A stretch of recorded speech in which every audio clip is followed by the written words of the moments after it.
নমস্কার, বলো কলকাতা টিভি পরিবার শারদযোদ্ধা সম্মান 2024 এবং দেবজিৎ স্যার আবার শারদ সম্মান 2024-এর পুজো পরিক্রমা এই মুহূর্তে দক্ষিণ কলকাতায় আমাদের খুব প্রাণের পুজো, কাছের পুজো, ঠাকুরপুকুর স্টেট ব্যাংক পার্ক আর ঠাকুরপুকুর এসবি পার্ক সার্বজনীন শিল্পী পুণ্যেন্দুদা আমরা এই মুহূর্তে তুলে ধরছি আমাদের পর্দায়, আমাদের পরিক্রমায় ঠাকুরপুকুর এসবি পার্ক।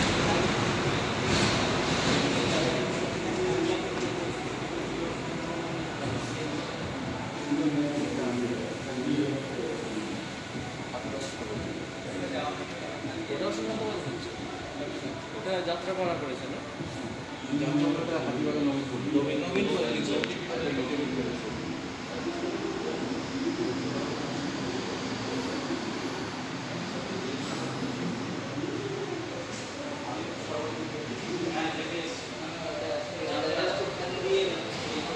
লাইভ যাত্রা, মানে এরকম